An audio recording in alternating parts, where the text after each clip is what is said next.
So what's happening with the kids of narcissistic parents? What's actually going on? What's shifting inside their mindset, their thought process? What is happening? Like bad, good, like what's actually going on? We're going to talk a little bit today about the children of narcissistic parents, and I'm going to do this by also focusing on the narcissistic parent side, just to give a perspective. And you also might listen to this and be like, whoa, I might have a narcissistic parent. Okay, the goal inside of this is just to bring about this awareness, which is what I do as a self-aware narcissist on this channel to help awareness, healing, growth, and transformation inside the lives of hundreds of people. I work with women who are trapped either mentally, physically, or emotionally inside of a toxic relationship, how to find freedom, to be able to break the trauma bond, the addiction, the things that are holding them hostage inside of the toxic relationship. You might have been in a toxic relationship or brought up with toxic parents that already had you predisposed to be in a toxic relationship.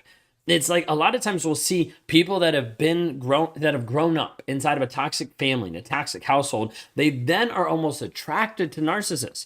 So we'll see this very regularly when people are like, I feel like I'm a narcissist magnet. Why do I keep falling for narcissists? Well, we have to go back to the original image, the imago, of like what you originally saw and thought and viewed as being a relationship that was healthy. And if you look at that back with your parents, or if you look at that back with your dad, or you look at it back with your mom, and all of a sudden you see this piece that's narcissistic, then all of your relationships afterwards have a tendency to slide that way. Now, is it going to happen all the time? No, I'm not saying that, but we do see a lot of a correlation with someone who's grown up in a narcissistic household. Oftentimes will gravitate to other narcissistic relationships because it feels comfortable. It feels normal. It feels okay. It feels just normal. Okay, so a piece of this that we see. So inside of this, what I'm going to be referencing some today is the Covert Passive Aggressive Narcissist by Debbie Mirza. We've done a couple different excerpts off of this because it's a really fantastic book. If you haven't had a chance to be able to see it, if you're dealing with a covert narcissist, excellent book inside of this. It just explains it different. It's still narcissist and it's still narcissism, but it just explains it different. Inside of chapter 6, it's talking about covert narcissistic parents, and it's talking about like how these actually interact and everything. And I've highlighted a couple things that I want to read just to be able to explain this. Most children of covert narcissistic parents don't realize one of their parents is a covert narcissist until they're in their 30s. I've noticed in my interviews at this age, it is common time for awakening. It's a painful experience, but also validating. This is one of the hard things that I have to tell and be able to show people that are growing up inside of these relationships and women that we work with inside the program that have kids, is they're like, they don't see it. Like they're like 13, 18, and 20, and they don't see how he's a narcissist. And I'm like, at this point, they probably aren't going to until maybe their 30s. They're like, what? Like, how is this even possible? And they want to focus all their time and attention on educating the kids, of showing them, of explaining, of justifying. I'm like, you're just going to look crazy at this point. And if you continue to try to do this and be able to show the kids how awful he is, the kids are going to automatically defend him. So you need to pause, you need to take a stop, and you need to focus on you, which is the hardest thing for a mom to do, right? Because you have so much love and care for your kids, but oftentimes you don't realize that sometimes all of that love and care is pushing you in a way that's actually pushing the kids away. Really hard to be able to hear that, but you need to be able to hear that because some of you will push your kids away by trying to justify, communicate, and be able to showcase, this is what he's doing. Do you not see how abusive he is? One, you'll start to look crazy. You'll start to look obsessed. And two, you'll start to actually pit the kids. You'll try to pit the kids against him. And in reality, they'll go and they'll defend him because you're the one attacking. And so they'll see this and oftentimes they will defend even more. But anyways, when we're talking about covert narcissists, a lot of times the kids aren't even going to realize that they had a parent that was covert narcissistic until sometimes in their 30s. The covert narcissistic parents seem to either be overly enmeshed in their kids' lives or they're the parent who is uninvolved. Which one have you seen? Have you seen where they're overly enmeshed? They're ingrained in every single aspect. They're trying to live vicariously through the kid.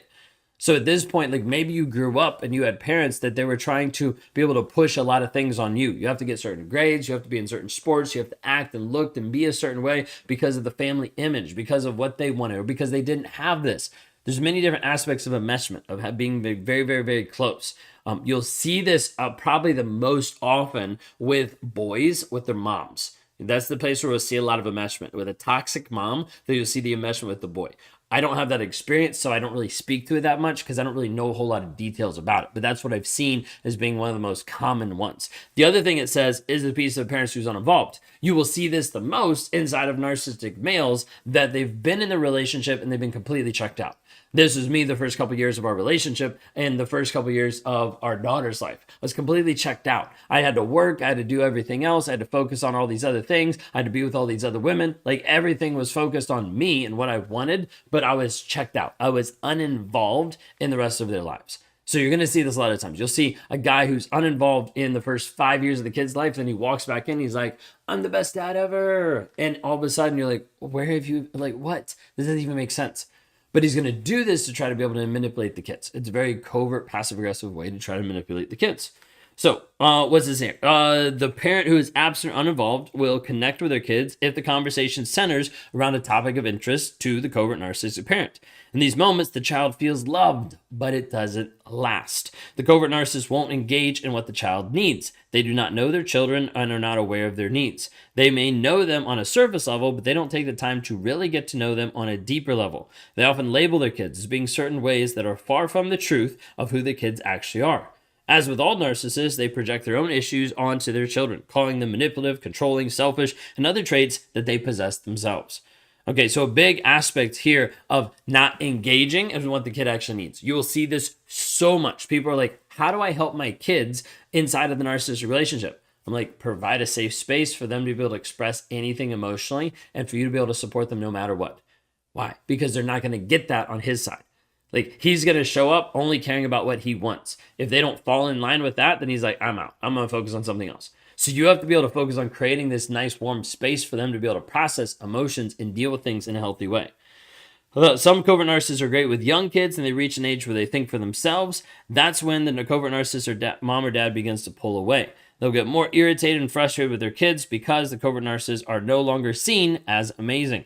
The kids are no longer supplying the covert narcissistic parent with adoration or attention, just like they did when they were younger, and they'd run up to them excitedly saying, Daddy or Mommy.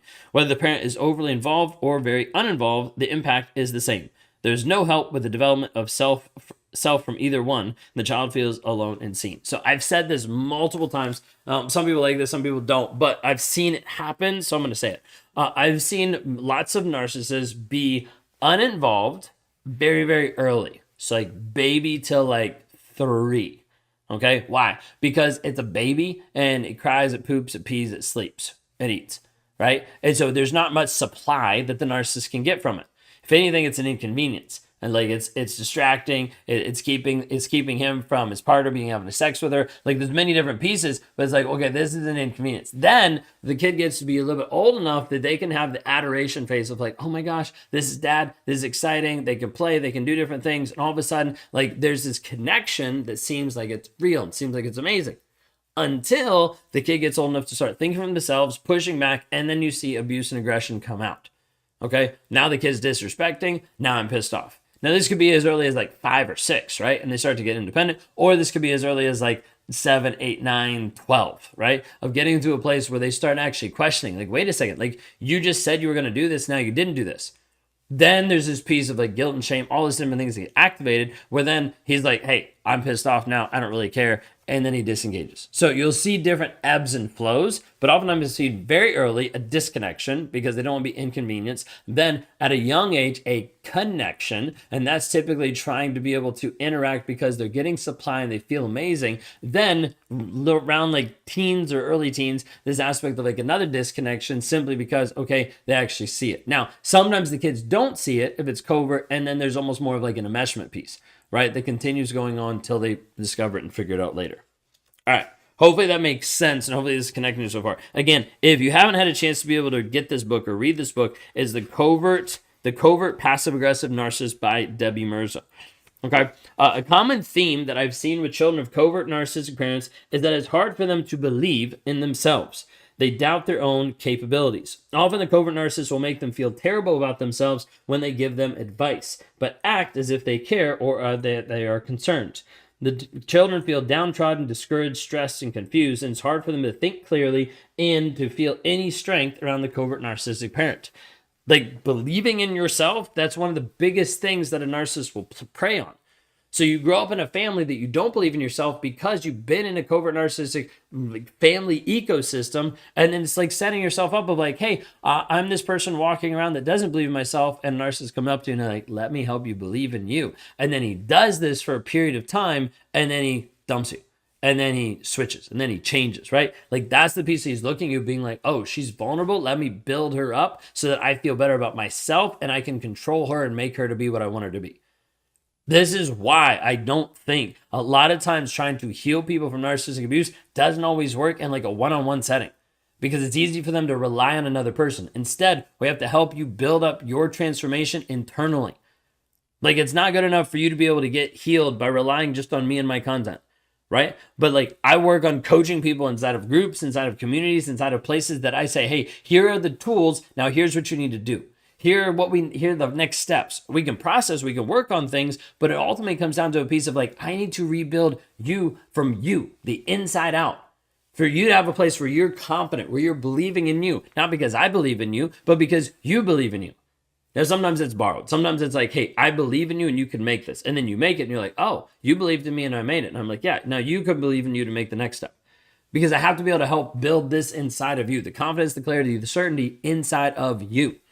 It says in here, covert narcissistic parents act as if they care, but they don't have the empathy to really care as someone who is genuine and compassionate. Unconditional, selfless love does not exist inside of a covert narcissistic parent. I asked different women and men how they felt when they were around covert narcissistic moms and dads growing up. Here's some of the things that they said. I felt under a stress a lot. I felt very apprehensive. I was hyper aware of mom's mood changes. I felt like I was on edge, wanting to know how to feel. I second guessed myself a lot. It had to be his idea, or he would make me pay. I didn't feel like I was allowed to think, had thoughts about my mom. I felt tense a lot. Money was also always a stressful topic. If I did well in school, she would tell me it was because of her, because she sat next to me and helped me.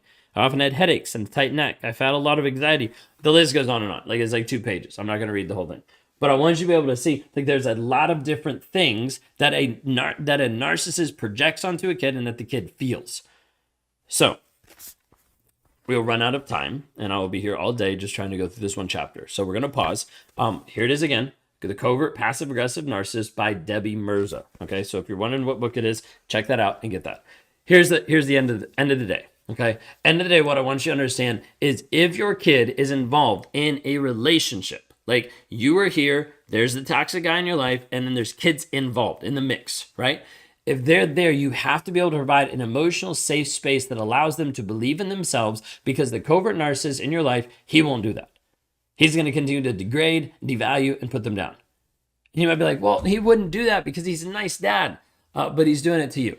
And as a result, he's also going to do it by proxy to them. And they're going to see it. And they're going to see the results of the effect upon you.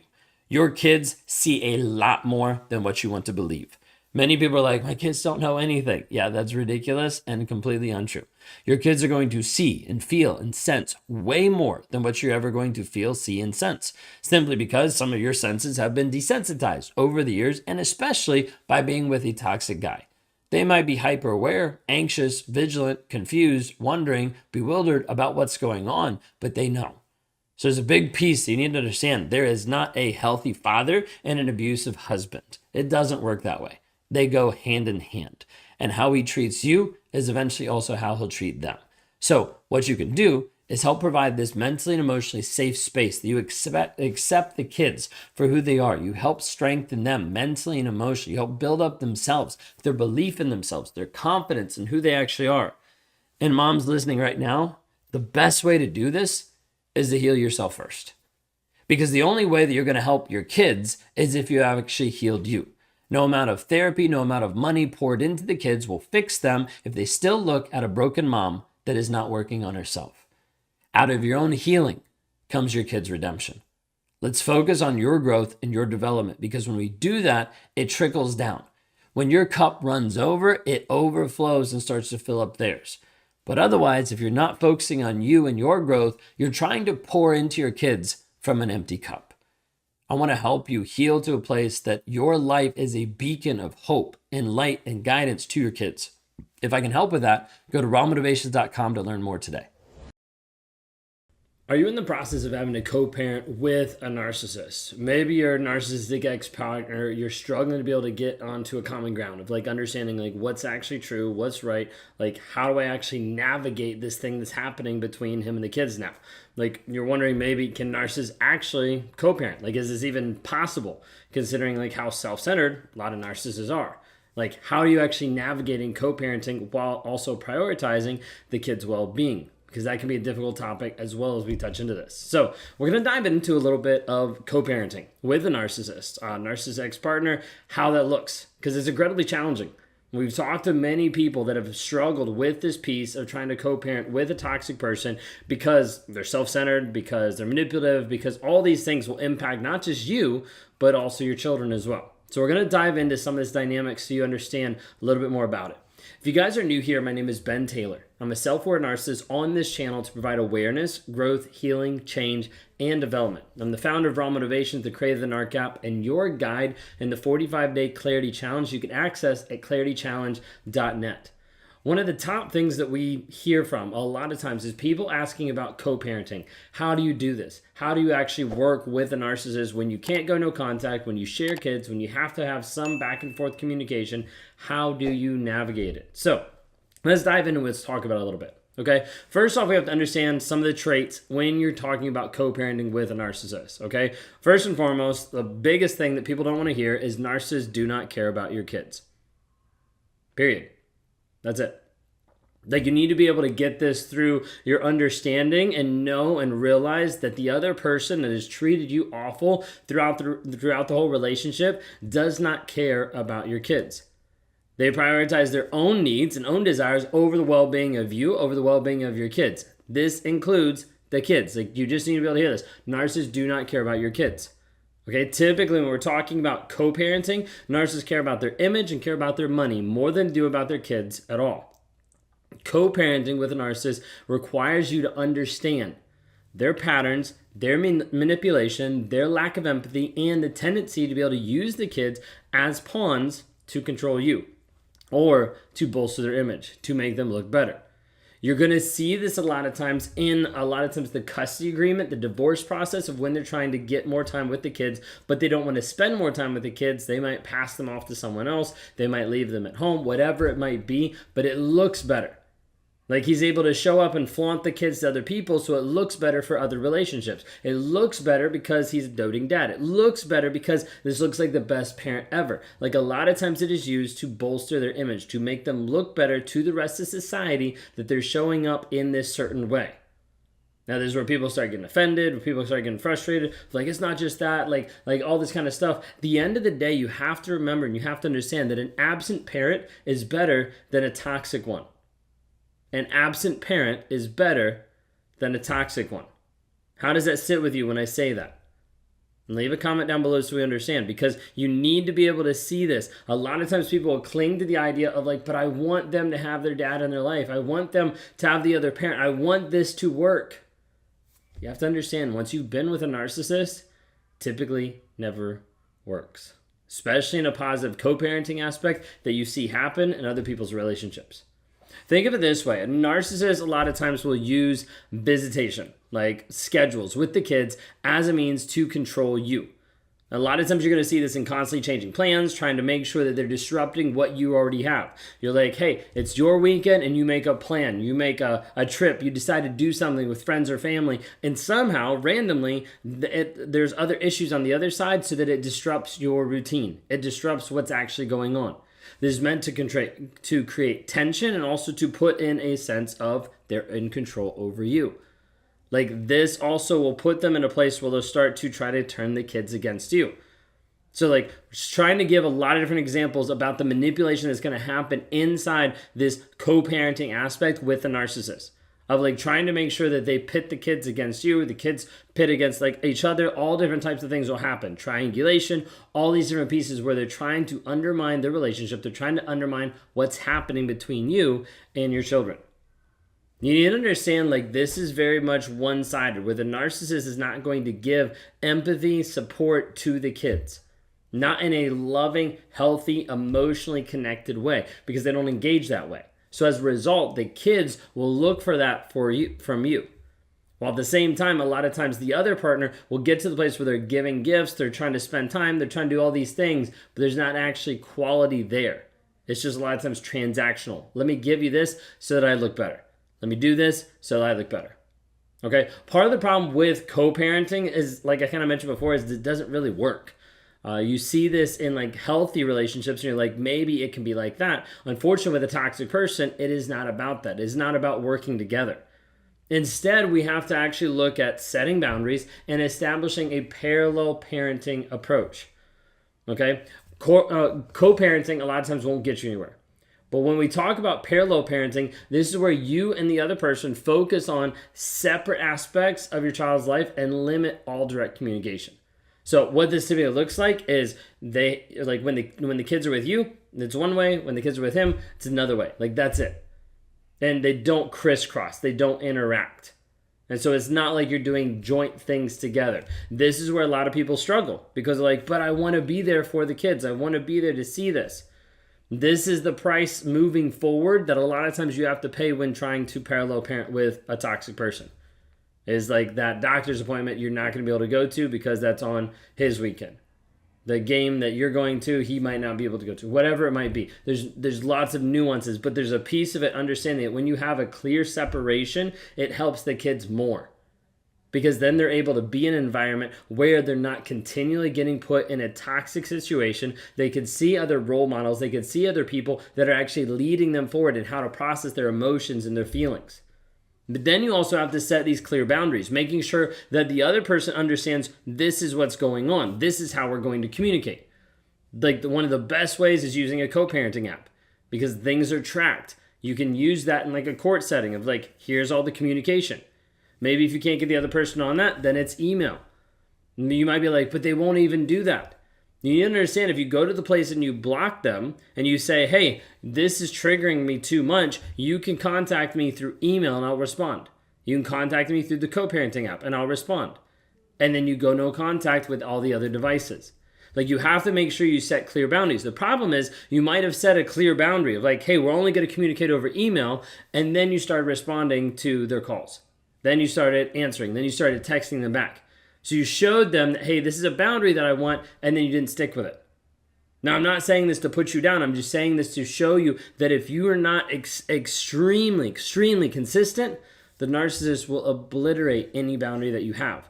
So making sure that boundary is very clear and very much laid out. If you can get that in a communication agreement while you're doing custody, while you're going through divorce battles, all those things, that can be incredibly helpful.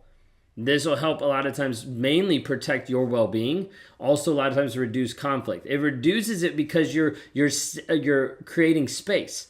Like you're putting space between him and you. Of like, okay, now I have an email that just came in. I can wait a couple minutes before I respond to it. I can be able to process what I just read, and then I can figure out what is the best way to be able to respond to this.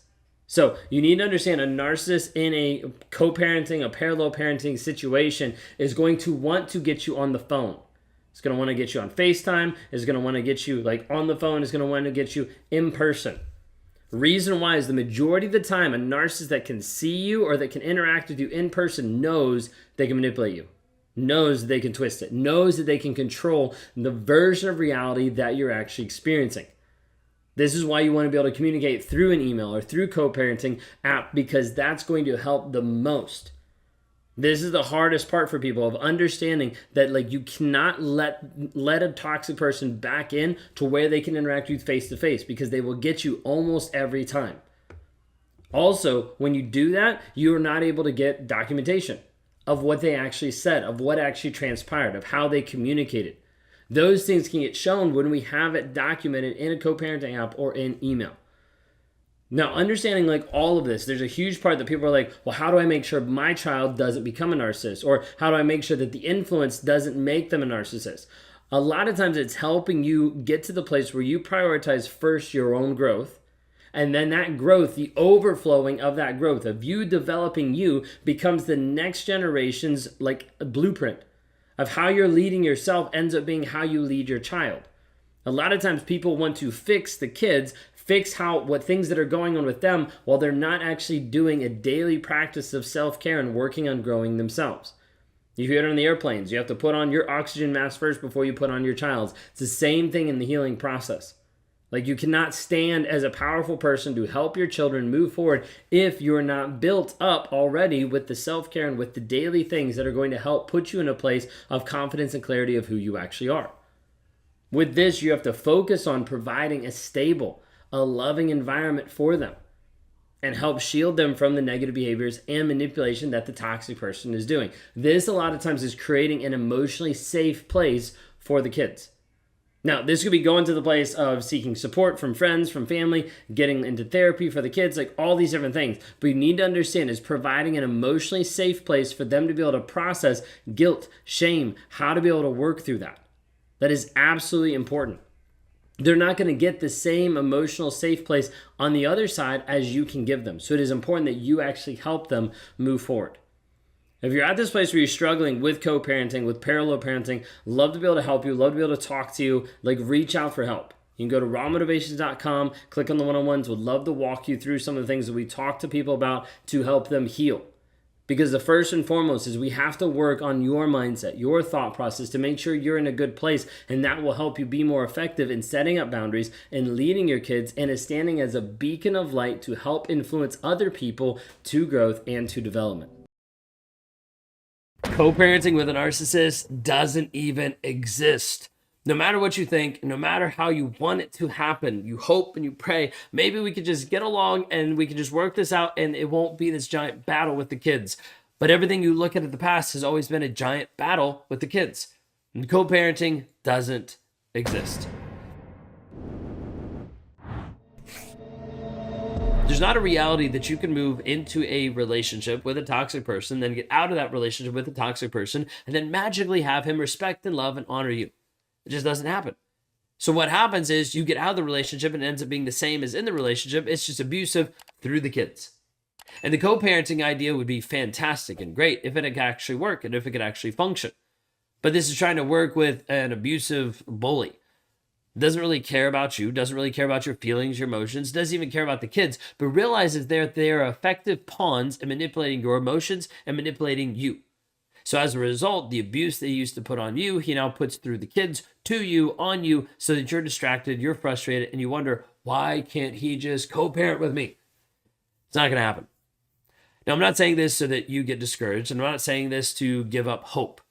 Okay, we're going to talk about some of this today. But before we do, just quick introduction. If you guys are new here, my name is Ben Taylor. I'm a self-aware narcissist on this channel to provide awareness about narcissistic abuse. I work with a lot of women who are trapped in toxic relationships, trying to find freedom, trying to learn and understand, to get clarity and confidence back so they can make moves in certainty.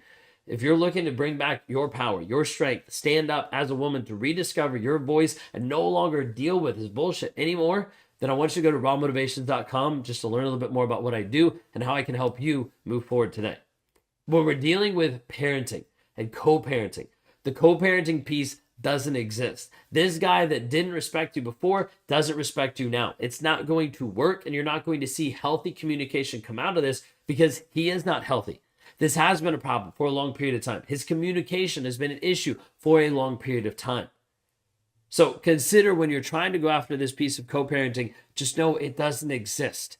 Okay, that's the first thing I just want you to understand. It doesn't exist. Now, the closest thing we can get to co-parenting would be parallel parenting. And parallel parenting is going to look and feel similar but different. The reason why I'm saying this is because co-parenting oftentimes has a co-mingling, co-connection, a communication that's going back and forth that is actually positive or is actually helpful. Hey, you got to pick up the kids? Yeah, I got the kids. Awesome. Hey, you going to pick up the kids? No, I'm not going to pick up the kids. You said you're going to pick up the kids. Why are you always bugging me about the kids? All of a sudden, like, co-parenting doesn't even exist anymore. Because you're like arguing with a toddler about the kids. It's ridiculous. So parallel parenting looks similar. The difference is parallel parenting is like living separate lives and the kids are going back and forth. Or like, isn't that co-parenting? Sort of, but there's less communication between you and him. Meaning the kid has a doctor's appointment on the Tuesday that you have the kids. And so you take the kid to the doctor's appointment. He doesn't get notified. He doesn't go to the doctor's appointment. It's not his responsibility. It's not his job. And it's not his time with the kid. So therefore, he doesn't get to go. Then the kid has a doctor's appointment on his day. He takes the kid to the doctor. You don't get to go. There's not much communication about that either. You're like, how does that even seem like fun or fair. It's not. What it is a coping mechanism to be able to deal with a toxic person. When you're living this parallel lives, it actually gives you more opportunity to be a positive influence on your kids, have yourself getting less triggered from him, and have all communication go through a very select source. Whether that's texting only, whether that's email only, whether it's a co-parenting app, like whatever it might be, to make sure that the communication is very simple and sweet so that you make sure that you don't fall prey to more of his triggers and more of his manipulation. So the goal inside of here is that you live two separate lives. There's not this piece of, oh, we can parent together. We can go on vacations together. We can go to these people, the kids' games together. We can do things together. That doesn't exist. All exists is him trying to be able to manipulate you more. Control, control, control. Even if he's with another supply, even with his other supply and having kids with the next supply, doesn't matter. What we've seen is this consistently will happen. There is not a healthy co-parenting piece that can happen with a toxic person who's not honest, who's a liar, and is always trying to control you.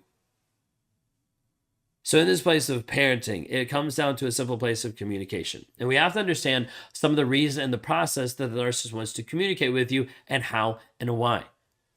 He wants to have communication with you out of a soul level of just control. Controlling you. Making sure that he has power and control over you. To dictate what you do, what you don't do. To dictate how much he's in your life. To emotionally trigger you. To get a reaction. To get a response. Narcissists are feeding off of your response. Feeding off of what you do. And so inside of this, he's trying to be able to control you through communication. How is he trying to do this? Well, the number one way to control you through communication is in person. If he can see you in person, control skyrockets the amount of control he has over you and the amount that he can manipulate you. Maybe it's because he's good looking. Maybe it's because he's not. Maybe it's because he's a good talker. Maybe it's because he's not. Doesn't really matter. We just notice in person, it's a lot harder for you to say no. It's a lot harder for you to hold boundaries. It's a lot harder for you to keep him at bay when he's coming at you mentally, emotionally, physically. So in person is the narcissist's ideal dream to be able to control you. This is why he wants to be able to drop the kids off at your house and walk into your house. This is why he wants to engage with you whenever he sees you. This is why all of these pieces he's trying to do, because he wants to have control over you. This is why he runs into you at church, because he wants to have control over you. When you are separated from a narcissist, there are very few coincidences. I even say coincidences with like I want to say exclamation points, like quotation marks. I don't really think it's true because they never were with me. There was no coincidences in my life. They were all planned. I knew where this person was going to be. I knew how they would walk. I knew where they would go. I knew if I turned this corner, I would run into them. There was no coincidences. I knew exactly what I was doing, knew exactly where they were going to be. It was like this piece where I could actually walk into a store where I knew the person was, and I could almost like have this mental radar knowing where they'd be. Like even right now with my wife, I know exactly where she's going to be in a store. Based on the time she's been in the store, how she navigates the store. She has a very like normal way of navigating the store for her. So when she walks in, she'll walk in. And if she walks in on the left, she'll go left to right. If she walks in on the right, she'll go right to left. I know exactly where she's going to be based on the timing, based on what's actually happening. There's no coincidences. It's not this piece of like, oh my gosh, well, it must be fate. We must be destined to be together because we ran into each other at church. Because we ran into each other at the store. Oh my gosh, I can't believe it. No, don't be naive. What it is, it's his careful planning and calculations, knowing your patterns and behaviors, or he's stalking you, and being able to predict that. So, first aspect is narcissist wants to see you in person. So, take in person off the table. Eliminate the possibility of in person. So, when he comes to get the kids, you're not there. You're not engaged. You're not in a place where he can see you.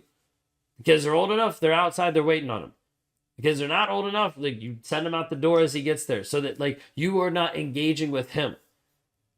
Has to be somewhere where he comes inside. Maybe get a family member to be there. You could be in another room. You could be out of the house. Get a babysitter to be there for a couple hours, and you're gone. Whatever you need to do, you have to make sure that he doesn't see you in person. If he sees you in person, he'll continue doing what he's doing to try to manipulate and control and get a reaction and response out of you. When you take yourself out of the picture, he's like, what's the point? Well, I'm not coming over. If I never get to see you, never get to try to exert my control and dominance over you, what's the point? Forget the kids. I'm not here for the kids. I'm here to actually control you, because that's actually true.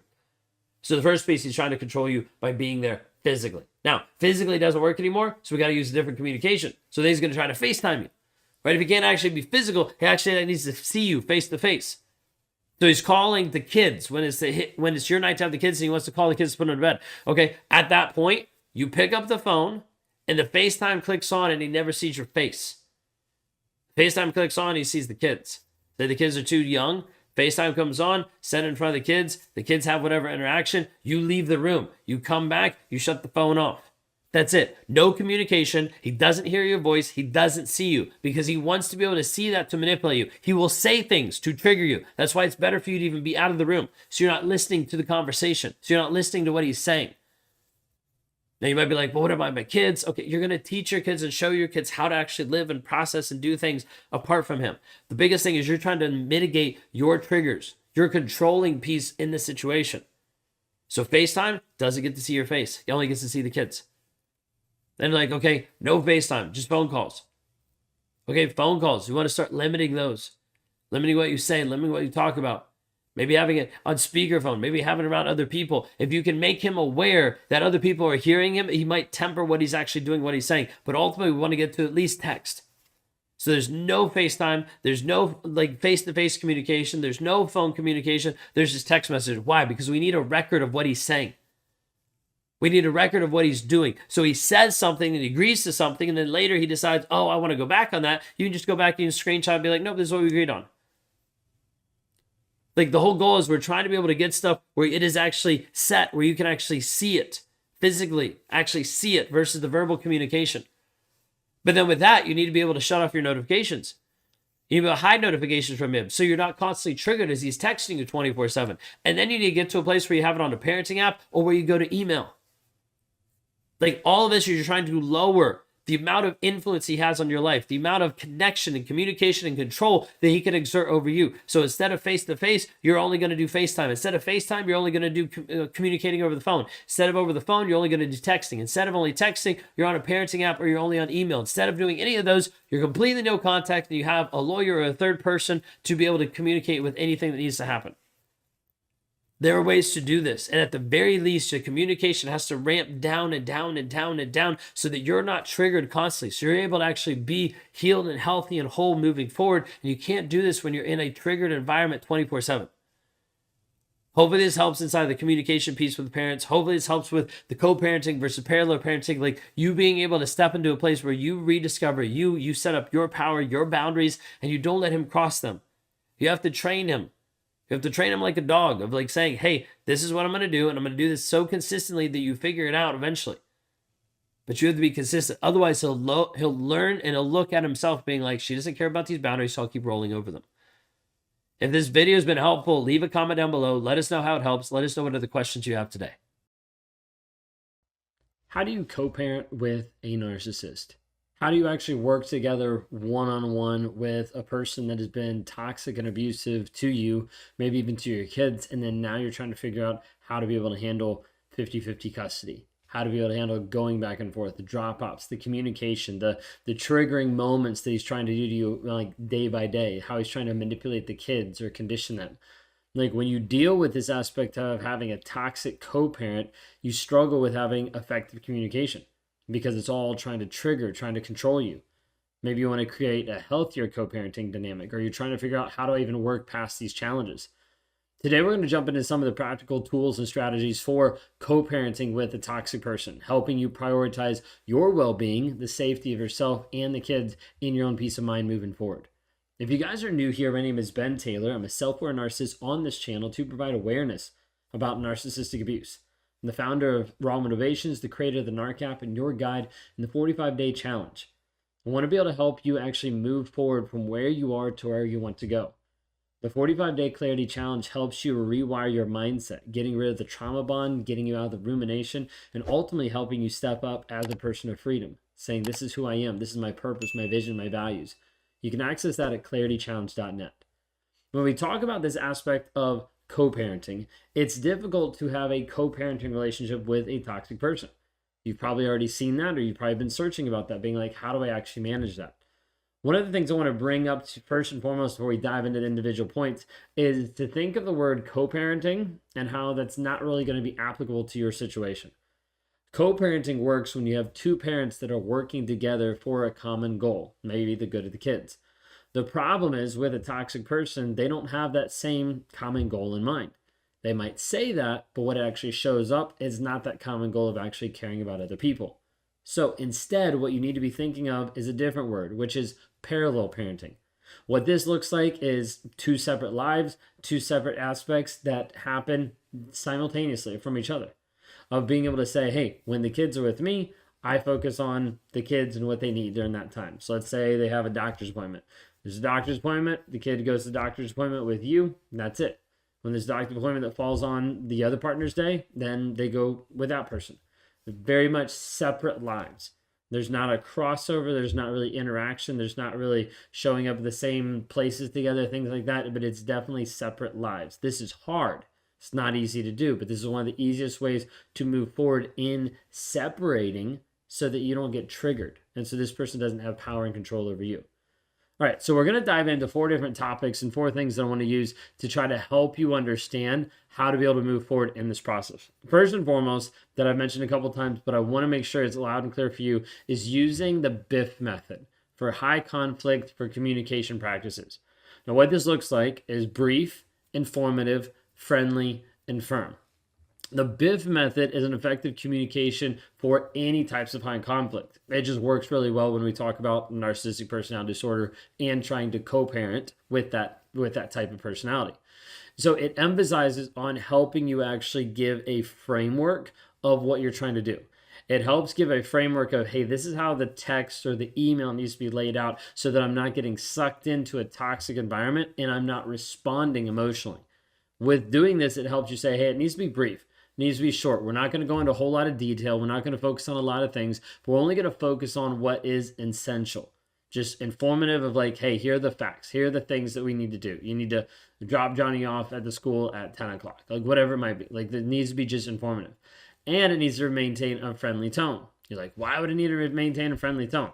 Well, especially if you're going through custody, court hearings, things like that, you don't want it to come across like you're being abusive to the other person because the court doesn't have the whole backstory. The court doesn't actually see that. So that's why it's important to also be friendly, okay? Friendly meaning, different pieces of it, but not like, oh, I care about you so much, okay? You're not diving into this like an emotional way, but just being friendly like you would to a stranger. Okay, nothing crazy, nothing rude, nothing mean. Okay, and then also as you move forward, it's just being firm, saying, hey, here's the boundary, here's the line. I'm not letting you cross that because this is what I've decided for myself, for the kids, of where we currently are. Like this approach, what it does is it aims to minimize the misunderstandings of like, oh, you didn't say this. Yep, yes, I did. Here it is in the text. Diffuse the conflict of going back and forth, not responding reactively, not responding emotionally, but just dealing with just the facts. This helps you pull yourself out of it a little bit more, but still focus on your kids and still focus on them developing. So think of it this way, like instead of you jumping in and having this emotionally charged exchange back and forth with the toxic person, using the B.I.F.F method, you can start to respond to messages more concisely. Just factual information. This is what it is, this is what it is, this is what it is, only focusing on the child's needs. This helps you avoid personal remarks, triggers, different things that are going to escalate conflicts. But instead, brief, informative, friendly, and firm. That's it. The second thing I want to bring up is utilizing third-party apps for communication. Now, this is especially important going through the court process. Different states, different places have different legalities, different jurisdictions, different aspects of like, hey, this would be approved, this wouldn't. So check with your state, check with attorneys, lawyers, whatever you might have already access to of like, hey, what is a good idea to be able to use?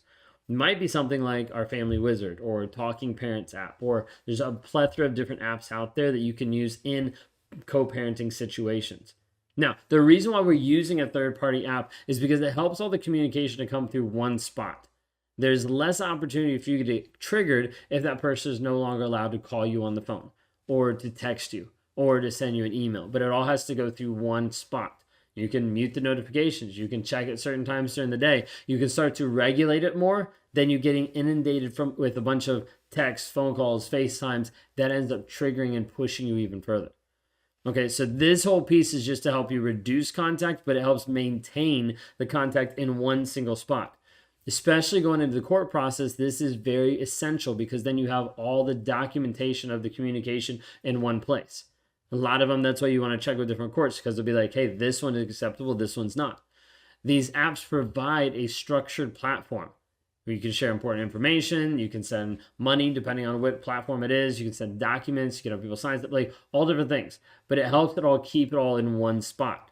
That way you can actually show to the court, be like, hey, this person hasn't been showing up for the visitations. This person doesn't even care. Like, he hasn't shown up at all over the past month. So why should we continue forward with giving him 50-50 custody? Or you could say like, hey, he won't communicate on the app at all. And they're like, okay, well, you're supposed to be on the app. Then you shut off all communication. There's no way that he can contact you for any reason except on the app. Like, you're pushing back to a certain place of saying, hey, this is what's going to help me, what's going to keep me safe, what's going to also help the kids, and we can also track this in the court system.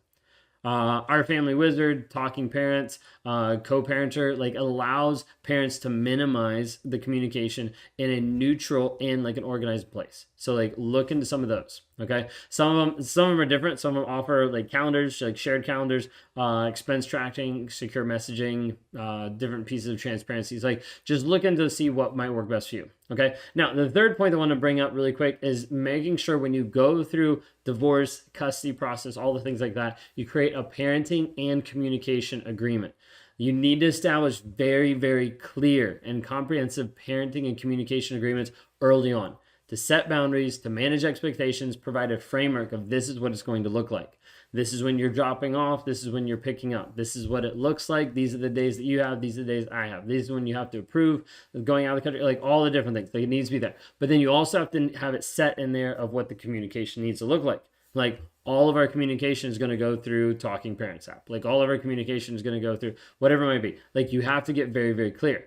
Now, this might be in the aspect of parallel parenting that when the child is with you, he doesn't get the call. And when the child is with him, you don't get the call.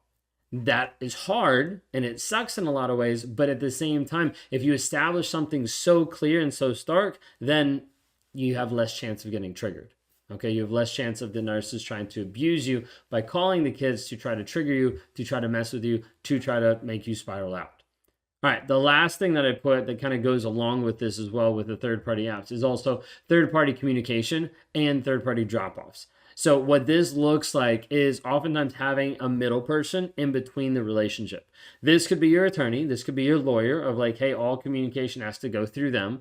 Or it could be a third person. It could be a family member. It could be someone else in your life that you trust and that you're like, hey, I need to have someone in between as like a buffer to like help me be able to process the things I need to process and not get triggered and inundated with everything that's going on. This could be out of just a healing standpoint. This could be out of a security standpoint, whatever it might be. Look into what's going to help you the best. Now, the same thing with third-party drop-offs, like being able to swap the kids like at school, then you never interact, you never see. Being able to switch the kids using a nanny or babysitter, being able to not be in the house when this exchange happens. Getting it where you can drop off at a third party's place, maybe your mom's or your dad's or friends or whatever it might be. You drop the kids off, the narcissist picks them up there. Or it could be, something that's like very like public. We've had a couple of people that have done exchange at police stations. Where they drop the kids off, kind of go back out, and then the narcissist goes in and gets the kids. So like, there's different pieces there, but the whole aspect is like setting up consistent ways so that you don't have to interact face to face with a toxic person. The majority of the time, the toxic person knows if I can get in front of you, then I can typically control and manipulate you. If I can talk to you, then I can normally get the conversation back to what I want. So be very careful about this and focus on trying to separate and give as much capacity for your healing, but also for your safety, for your kids' safety, mentally and emotionally as well. Hopefully that makes sense, just giving you those like really quick, like 4 different tips going through this.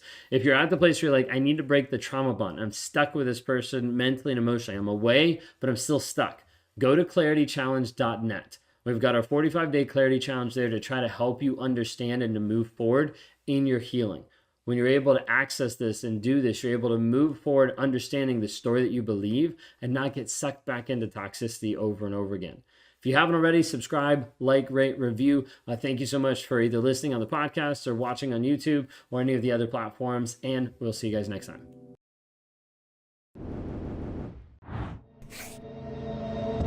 You might have been in a legal battle for years. Maybe you're still struggling, trying to figure out how do you divorce this guy and still have interaction with your kids. He's already taken away the time and the attention that you've been able to have on the kids. Then he's trying to steal the kids from you. Then he's also trying to alienate the kids from you and you from the kids. There's a whole lot of things that are going down inside of dealing with custody with a toxic, narcissistic, abusive ex or partner that you're trying to be able to break up with, and you're not sure how. And you're not sure all the different pieces to it. We're going to talk about a lot of that today.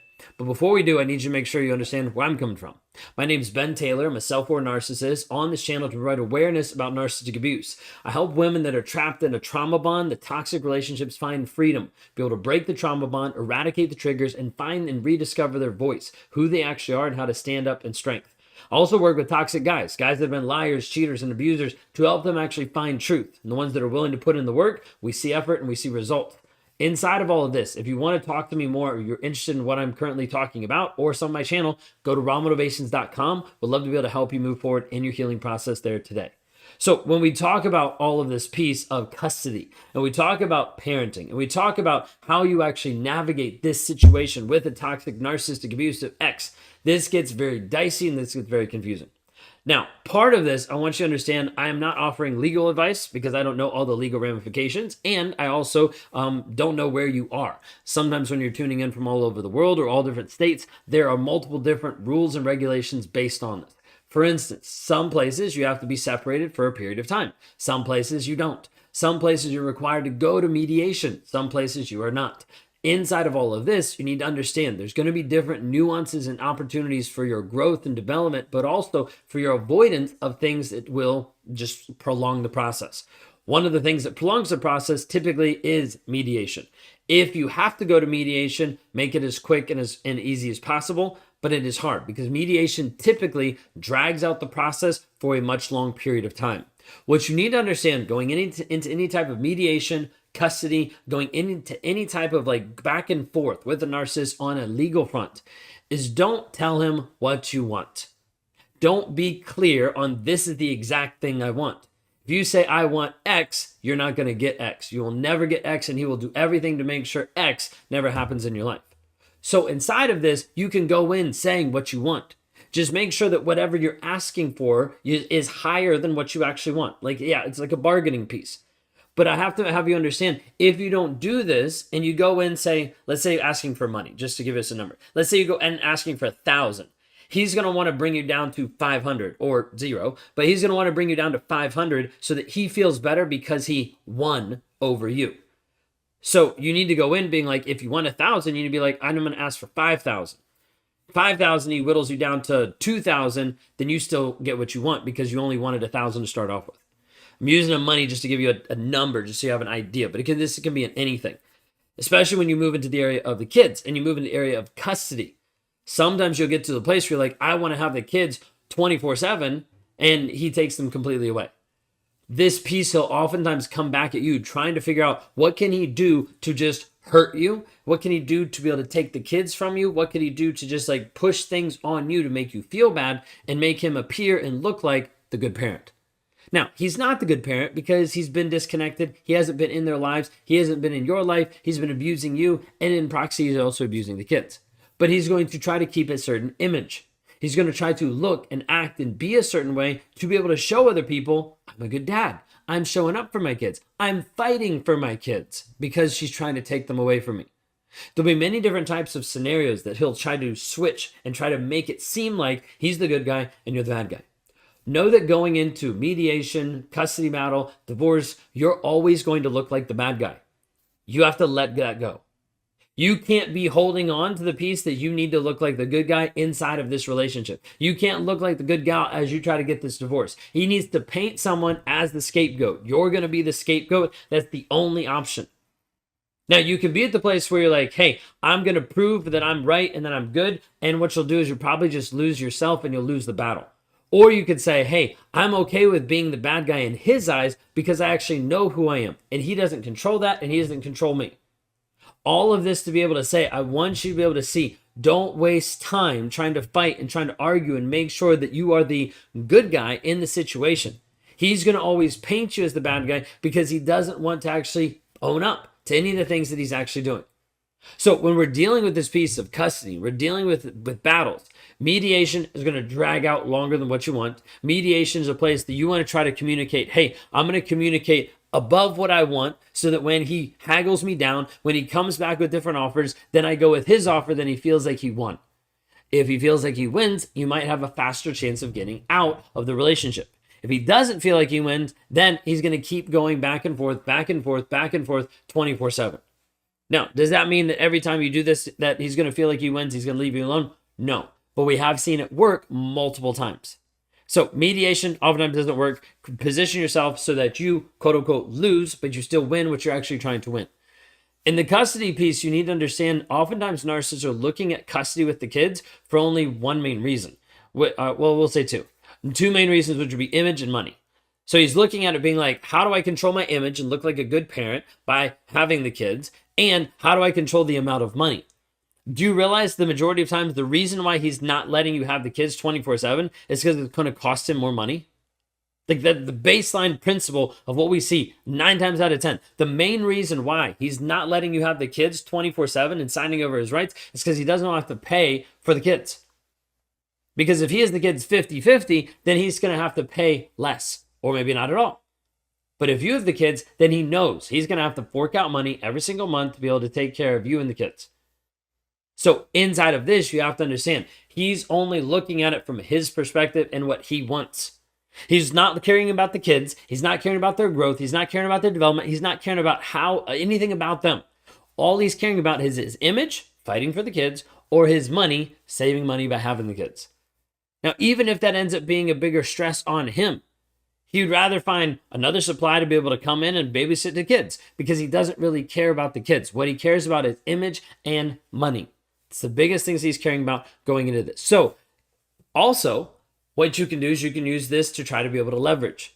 Now, you have to be careful and you have to go legal routes. I'm not saying to blackmail the guy or do anything sketchy. What I'm trying to say is you're in a haggling battle with everything. And the problem that feels really weird inside of this is you have to also haggle with your kids of how much time he gets them, of what it actually looks like. It's not an easy and it's not a good scenario at all. But inside this process of actually doing this, going back and forth with the kids, you're trying to be able to figure out how do you get the kids as much as possible. Now, I say this because we've seen this work multiple times. It has to be phrased correctly. It has to be worked through correctly. And oftentimes it can be very, very difficult to do. But we have seen it work several times where the mom has taken the kids more and reduced the amount of child support or said, I don't want it. And in that, it's almost like she's buying the kids back because she's being like, hey, if you give me the kids, I won't ask for child support. And at that point, he's like, all I really cared about was the money piece. I can figure out the kid piece because I don't really care. And I can figure out the image piece because blah, blah, blah. And if he does, then he might go for it. We've seen this happen several times where he'll give up his rights to the kids as long as he doesn't have to pay. If he didn't have to pay, he's like, got off scot-free, I can go do what I want. Now, this is hard because in the moment you're like, but then he got off scot-free. Like, I don't like this. Like, there should be some justice. Yes, and I get that. But we're also talking about a piece of you and your liberation and your kids' freedom and safety. So at that point, if he can actually move away and you actually be free 100%, that's a win. Doesn't matter what's happening or not happening with him, that's a win for you. For you being able to be free, for you being able to move forward. So sometimes you have to be able to just boil it down. He's looking at image, and he's looking at money. He's looking at these things that oftentimes are going to try to control and manipulate you. Now, you might be thinking, but he shows up as a good dad. Well, does he? Because a good dad respects the mom. A good dad doesn't withhold finances from the mom. A good dad doesn't abuse the mom so she can't even show up for the kids. So how is he actually being a good dad? There's not a piece of him being a good dad. There's him trying to make you look crazy so that he appears normal. There's him trying to push you in a place so that he appears good. There's not this piece that he's actually showing up good. He's using kids for his self-interest. He's using the kids to be able to get back in your life, to be able to leverage the kids to communicate and interact with you. He's using the kids, and he'll act like the best parent ever until the kids start holding him accountable for his actions, until the kids start actually catching him in his lies. Then from there, he's going to be kind of pissed off. Well, don't really want to be around the kids, don't really interact with kids because they're holding him accountable. He's running away from accountability, from honesty. He doesn't want to deal with this.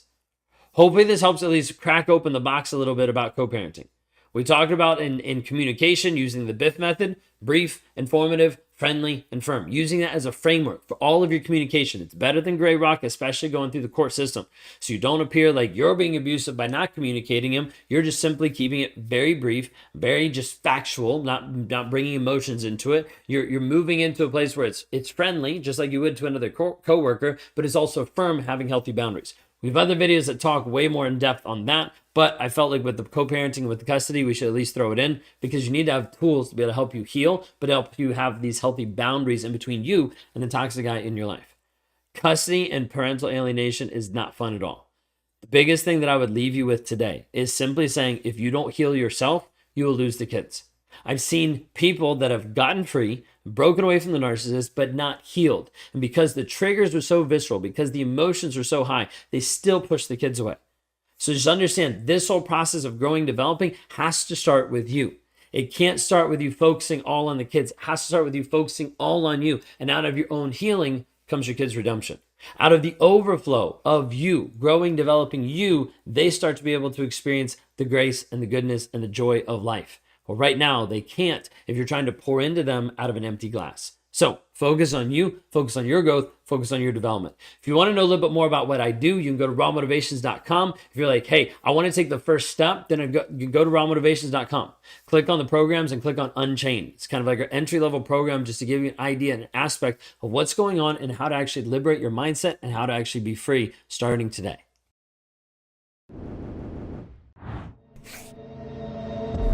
All right, so we're gonna see if this actually picks everything up, because my microphone decided to die on me, so that's not working right now. But wanted to jump on here and just talk through some of the struggles.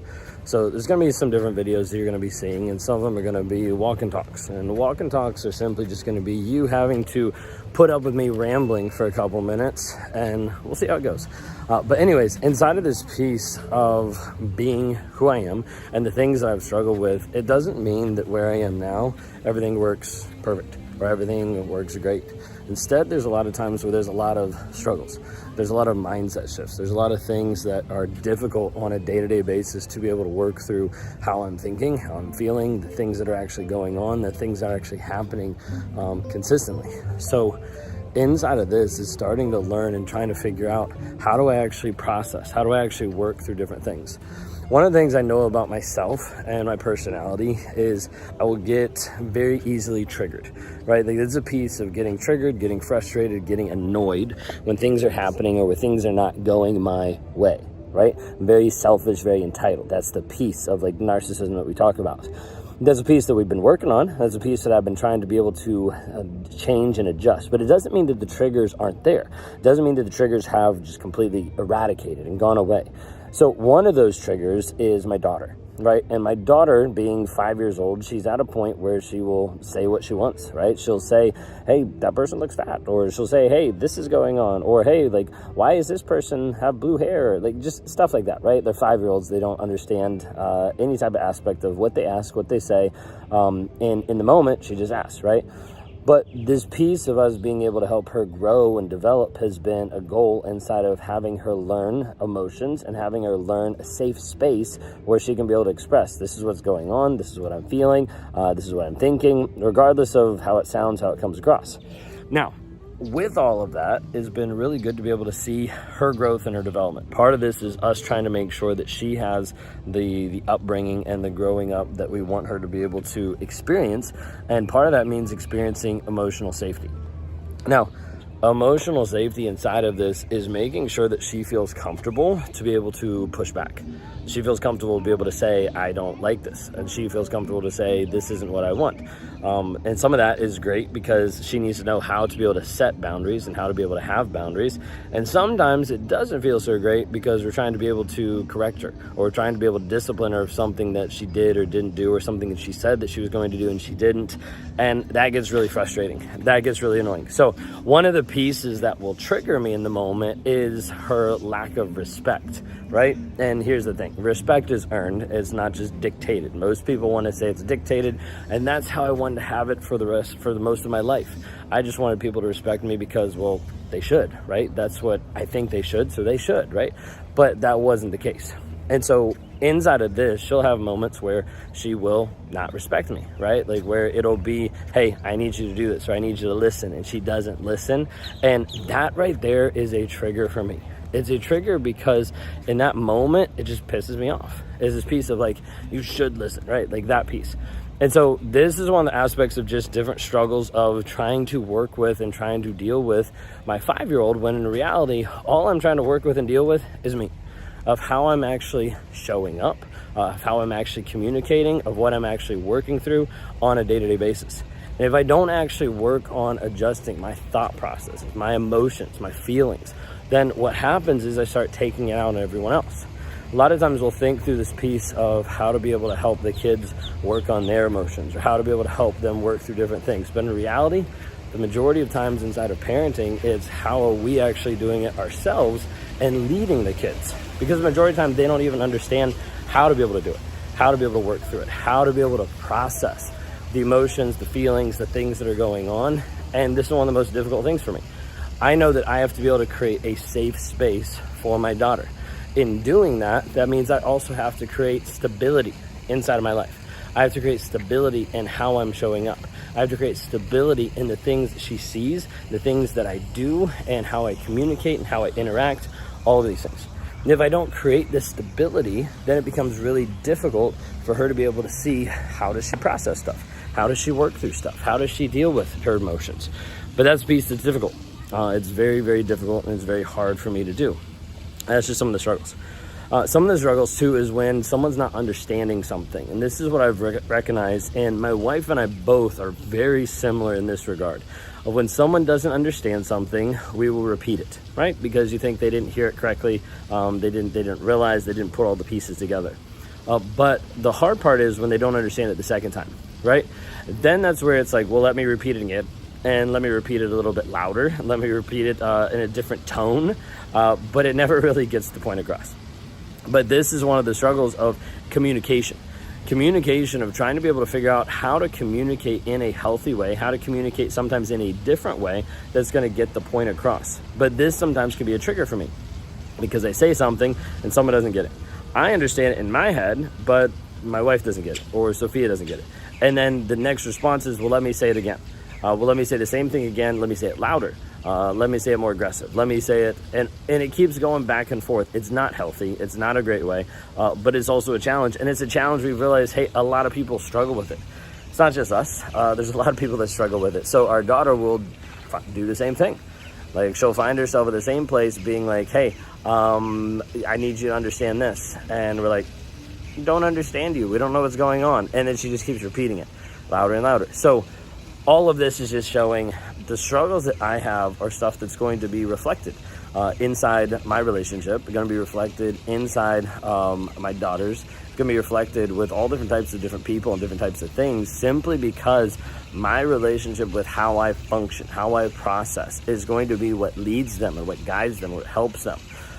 Sometimes we were driving in the car the other day and our daughter just went off into this little tangent, little spiel.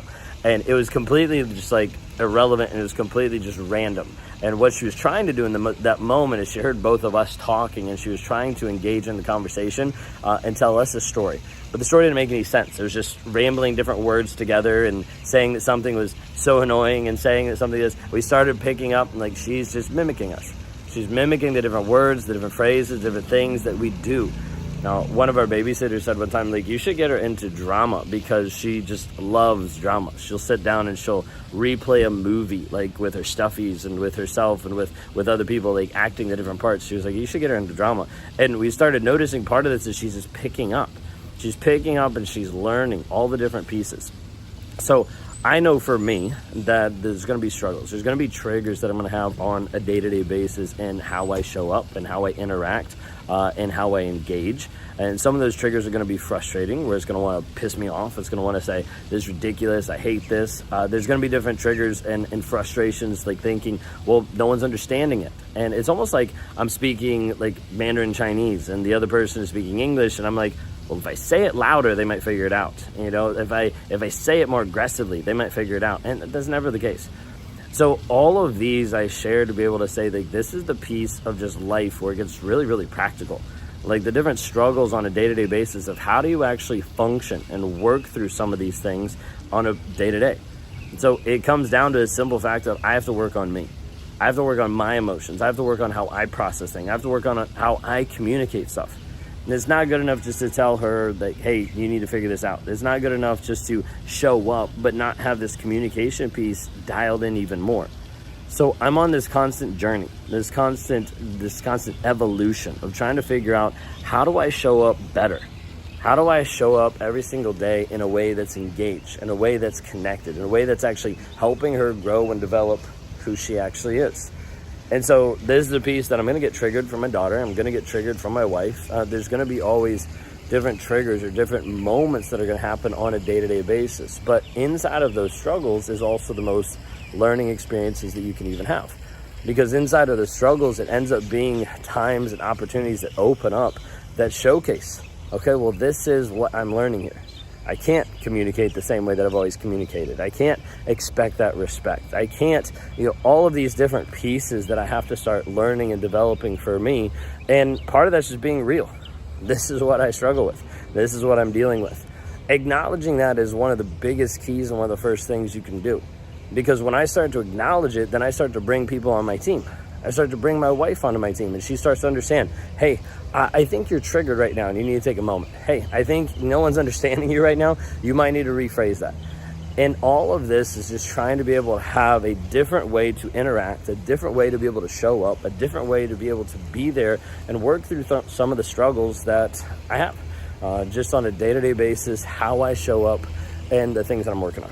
So anyways, this is a little bit of a ramble. It's completely different than any normal video that you've seen. So that's also probably why I'm slightly off, trying to figure out how to hold this. The microphone didn't work and a bunch of other stuff. But let me know if you like just this style. We're not doing everything like this, but we're going to do a couple different videos like this because I want to be able to share just different insights, different things that are going on, different struggles, different pieces that I need to work on a day-to-day basis. And hopefully inside of this, you also find different things that resonate with you, different connections, different experiences of things that you need to work on, or development that needs to happen in your life for you to show up as the person that you want to be. We're all on this journey of growing and developing and changing our lives. And I want to be an inspiration, but also show you by application that I'm going to continue to transform my life one day at a time. I hope you do the same. I hope you stick around. If you haven't already, like, subscribe, rate, review. We'd love to be able to hear from you. If you appreciated this, if you didn't, if you hated it, if you loved it, like it or dislike it, I don't care. Either way, this is me. Thank you all for watching.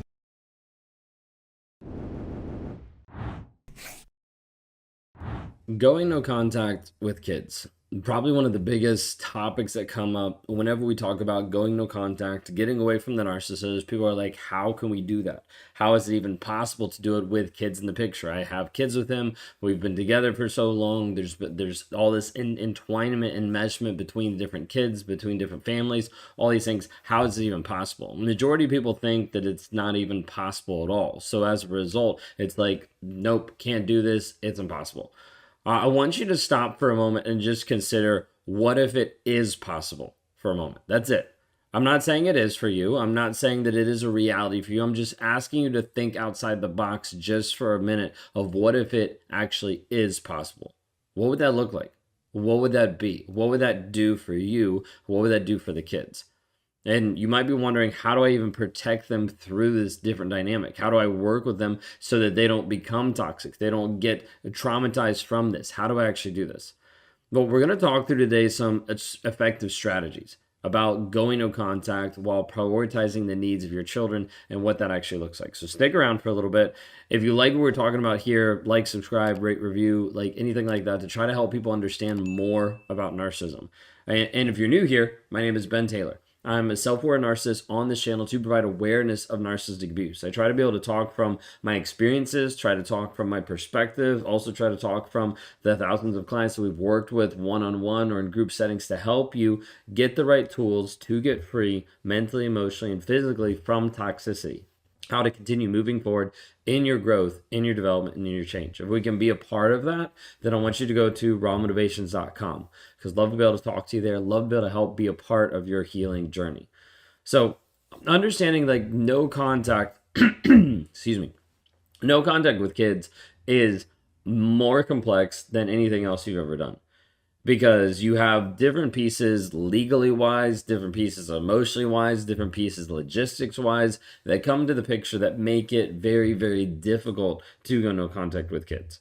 Now, you're going to have some narcissists that are going to be like, don't care, don't want anything with them, and they move on. Okay? Few and far between, but you're going to have that. Then you're going to have narcissists that are going to fight for the kids. And when I mean fight for the kids, they're going to be like, I want all the time with the kids, or I want 50-50.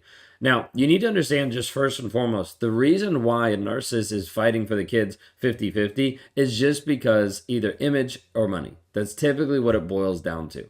Yes, there's other nuances, other types of it, but typically when he's fighting for the kids is just to protect his image to society, to the church, to his family, to other people out there so he looks like a good dad. And this is why you'll see him come in, take pictures of him and the kids so it looks like he's spending time with them, leaves before his visit's even over to be able to continue moving on with his life, but still looks like a connected, wonderful dad. Happens all the time. Okay, then you have where it's not just the image piece, but it's also the money. Of like, if you share the kids 50-50, he has to pay you less child support versus you getting the kids 100% because he doesn't care or doesn't want them. But if he does that, then he has to pay more money. So a lot of times those are the two biggest leverage and levers that you have going into mediation. Don't really do mediation, go straight to divorce, but going through the divorce process. Okay, image and money. That's basically the two biggest things that affect narcissists when you're going through this. Okay, but when we're talking about going no contact, it's hard first and foremost because you want to make sure the kids are safe, right? You want to make sure like they are protected going through this. There's a piece of this that them being in a toxic relationship is going to affect them, period, no matter what. There's not going to be a scenario that you're going to be able to put them in unless you're isolating them and lying to them that's actually going to keep them 100% disconnected. There's just not. And what happens is when you start to shield them to a point of you're not telling them the truth when they're asking questions, you're avoiding subjects, you're hiding stuff, this will later come back to bite you in the butt. Okay, because what will happen is they'll grow up, they'll start to realize, wait a second, dad was actually toxic. This was actually a toxic relationship that hurt mom. Mom, like, minimized it and put it to the side, and they'll turn on you. Seen it happen. So, one, just make sure you're being honest with the kids. Okay, they need to know the truth. Doesn't mean you're going in and being like, your father's a narcissist and these are all the things. It's just saying like, hey, like, why is dad not here? He chose not to be with us because he's with someone else. Like, he's a cheater. Like, whatever it is. Like, you have to understand like the level of honesty you're going to give your kids based on their age, but be honest with them. Don't hold things back because when you do, it will only come back to hurt you more. Okay, but as best you can, one of the things I want to highlight is being able to create boundaries to help protect them from the toxic behavior. So you get to the place where you start to be like, oh, I don't want to keep them away from their dad. You're not. You're keeping them away from toxic behavior. If that person is unwilling to show up in a healthy way, they shouldn't have access to your kids. They shouldn't have access to hurt your kids mentally and emotionally. You're like, well, they're not hurting my kids. They're treating them great. Are they really? Because they've already broken up with you, or they've already cheated on you, or they've already lied to you. And that example is what they're going to be showing your kids. You're like, well, it doesn't seem like that. It happens over and over because we see this where they start giving a different narrative to the kids to explain to them why they're not showing up in the relationship and why you're the bad person. This is where parental alienation comes in, and they start alienating the kids from you through lies that they've been telling. Okay? But this is really difficult because we're talking about how do we have good boundaries while maintaining healthy relationships with the kids and all of this going back and forth.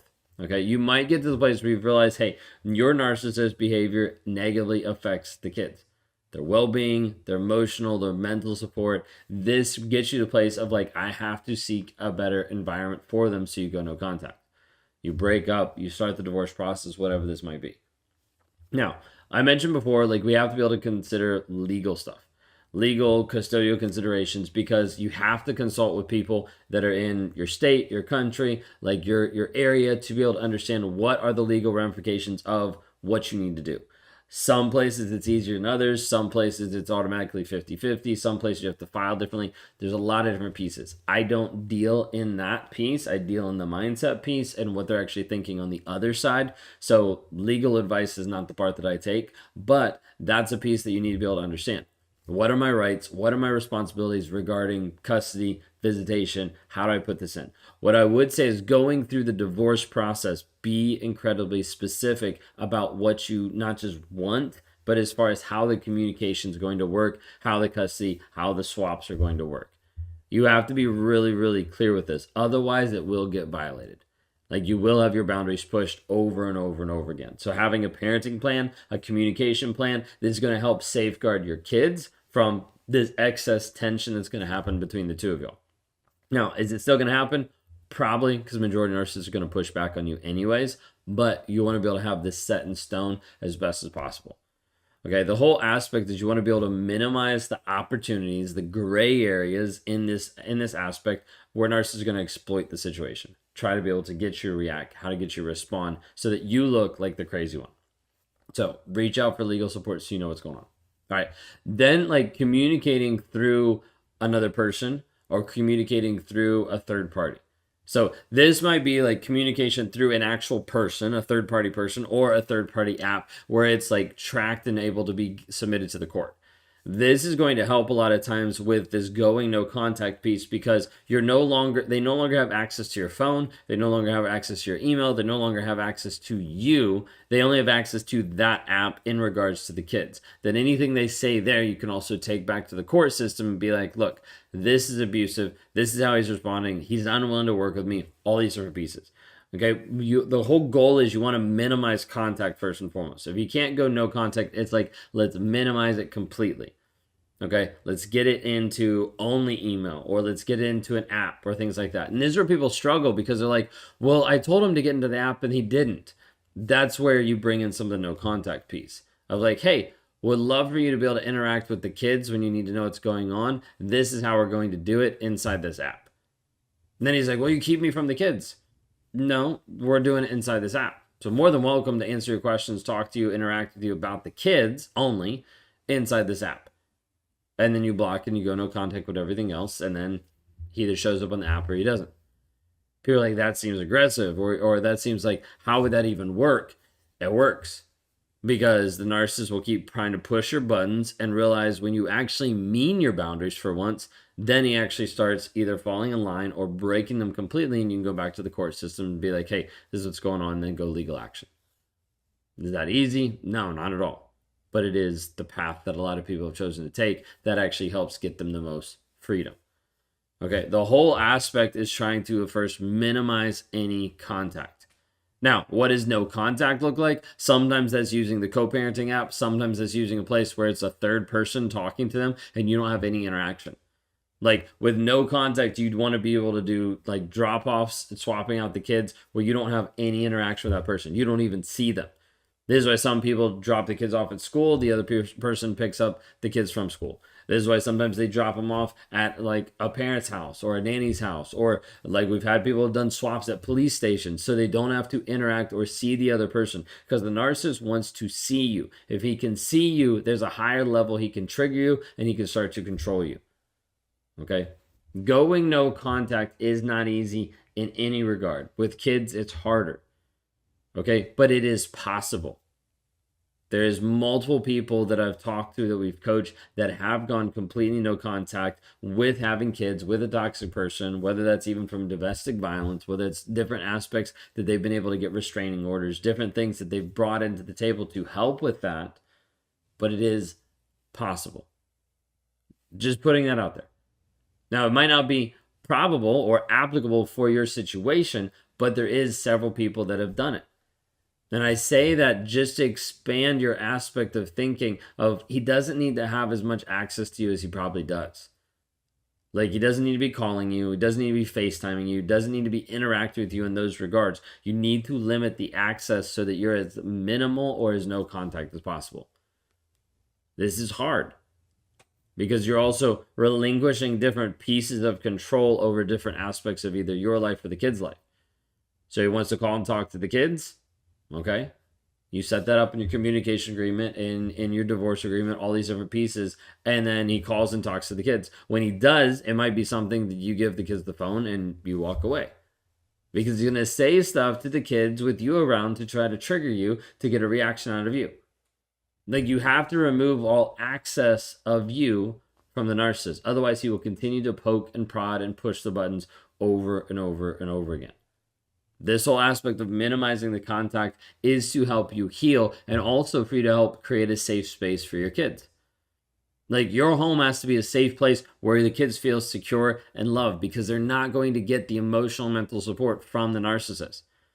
You have to be able to show up and encourage them open communication about their feelings, about their experiences, not stuff with him, that'll come up, but not stuff with him intentionally, but just like, hey, how do you feel about that? Like, what is going on? Like, talk to me about it. And diving in so that you're able to assure them that you're there to help support them and protect them, meaning you're not going to judge them, you're not going to shame them, you're not going to guilt them, even out of a place of love. Parents often do this, of having this condescending and this judgment piece on the kids, when in reality, they're only further pushing them away. But being open of saying like, oh, like, that's what happened. Like, yeah, I still love you. I still support you. Like, let's talk through it. And you let the kids express, because they're not going to get that expression at the other house. There's a lot of other pieces we could say of that. We'll run out of time. Hopefully this helps. If it doesn't, just leave a comment below of like what questions you have or how we can actually help support you going through this process. If I can talk to you one-on-one, if you want to interact that way, you can go to rawmotivations.com, click on the one-on-ones. I'd love to help you as you move forward in your growth, in your healing.